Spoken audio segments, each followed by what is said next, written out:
जर एखादा ट्रेंड आला तर सोशल मीडियावरती असंख्य व्हिडिओ बनवले जातात आणि याच ट्रेंडमुळे काय झालेलं आहे ते पहा.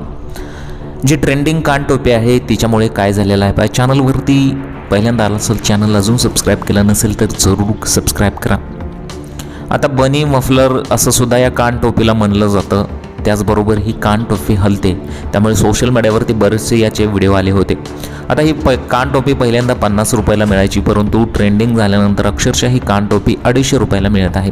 परंतु याच कानटोपीमुळे एका कुटुंबासोबत काय झालेलं आहे ते पहा. देशमुख कुटुंबावर अचानक दुःखाचा डोंगर कोसळला, तेही या कानटोपीमुळे.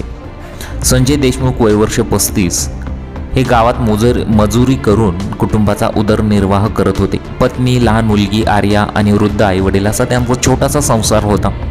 संजय हे कुटुंबासाठी कष्ट करणारे, मन मिळावू स्वभावाचे आणि नेहमी मदतीला धावून जाणारे व्यक्तिमत्व म्हणून ओळखले जात होते. घरची परिस्थिती बेताची असली तरी मुलीच्या आनंदासाठी ते कोणतीही तडजोड करत नसत. आता गेल्या काही दिवसांपासून बाजारात कान हलणारी, सशासारखी दिसणारी एक आकर्षक टोपी लहान मुलांमध्ये विशेष लोकप्रिय झाली. शेजारच्या मुलांकडे ती टोपी पाहून आर्याने वडिलांकडे हट्ट धरला होता. बाबा, मला पण अशी टोपी हवी, असे ती वारंवार सांगत होती. संजय यांनी सुरुवातीला वेळ काढण्याचा प्रयत्न केला, मात्र मुलीच्या डोळ्यातील उत्सुकता आणि आनंद पाहून त्यांनी संध्याकाळीच बाजारात जाण्याचा निर्णय घेतला होता. मी लवकर येतो असं पत्नीला सांगून संजय दुचाकीवरून घराबाहेर पडले होतं. जाताना त्यांनी आर्याला जवळ घेतले, तिच्या डोक्यावरून प्रेमाने हात फिरवला आणि हसत निघाले. तो क्षण त्यांच्यासाठी, कुटुंबासाठी शेवटचा ठरला याची कुणालाही कल्पना नव्हती. बाबा, मला अशीच कानटोपी आहे, म्हणून मुलीने हट्ट धरला होता.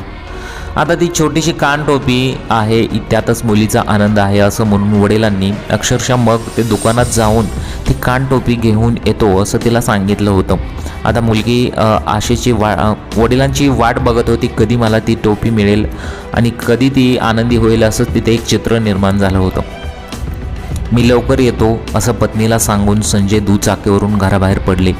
जाताना त्यांनी आर्याला जवळ घेतले, तिच्या डोक्यावरून प्रेमाने हात फिरवला आणि हसत निघाले. तो क्षण त्यांच्यासाठी शेवटचा ठरला याची मग कोणालाही कल्पना नसेल. त्यांच्या गावातील असं गावकऱ्यांना किंवा काही लोकांना वाटलं नसेल की त्या कुटुंबावर असा दुःखाचा डोंगर कोसळेल.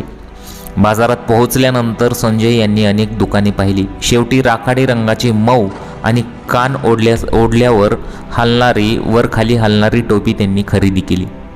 ती टोपी हातात घेताच त्यांच्या मनात मुलीचा हसरा चेहरा उभा राहिला.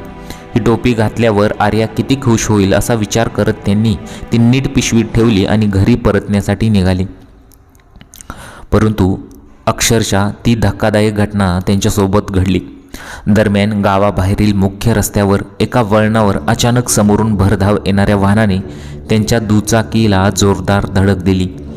अपघात इतका भीषण होता की संजय दूर फेकले गेले. आसपासच्या नागरिकांनी तात्काळ मदतीसाठी धाव घेतली. रक्तबंबाळ अवस्थेत असलेल्या संजय यांना तातडीने नजीकच्या रुग्णालयात दाखल करण्यात आले. मात्र गंभीर जखमांमुळे उपचार सुरू होण्यापूर्वीच डॉक्टरांनी त्यांना मृत घोषित केलं. अपघाताची बातमी समजताच गावात एकच खळबळ उडाली. कुटुंबियांनी रुग्णालयात धाव घेतली. पत्नीचा आक्रोश, नातेवाईकांचा अश्रू आणि उपस्थितांची स्तब्धता, संपूर्ण वातावरण शोकमग्न झाले. संजय यांच्या निधनाने कुटुंबाचा कर्ता पुरुष हरपला असून कुटुंबावर दुःखाचा डोंगर कोसळला. विशेष म्हणजे अपघातानंतर संजय यांच्या दुचाकीची तपासणी करताना डिकीत ठेवलेली ती पिशवी आणि त्या पिशवीत ती कानांची टोपी सुरक्षित अवस्थेत आढळली होती.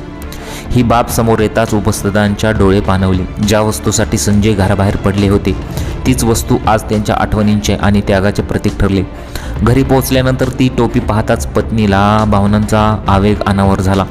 आर्याने ती टोपी हातात घेतली, कान ओढून पाहिले, मात्र आज त्या खेळण्यात तिला आनंद वाटला नाही. बाबा कुठे आहेत हा निरागस प्रश्न उपस्थित प्रत्येकाच्या काळजाला चटका लावणारा ठरला. आता ही तर फक्त हा ट्रेंडिंगचा विषय नाही, तर आजकाल अपघातांचे प्रमाण प्रचंड वाढलेले आहे. नियमांचे पालन कोणीसुद्धा करत नाही. अतिवेग, सर्वप्रथम सर्वांना घाई, अतिवेग या कारणांमुळेच हे सर्व घडत आहे. ट्रेंडिंगची टोपी ते वडील आपल्या मुलीसाठी आणायला गेले होते, परंतु त्यांचा असा शेवट होईल असं कोणालाही वाटलं नव्हतं. अशा प्रकारे ही संपूर्ण घटना घडलेली आहे. या घटनेबद्दल तुम्हाला काय वाटतं? तुमच्या प्रतिक्रिया जरूर कळवा.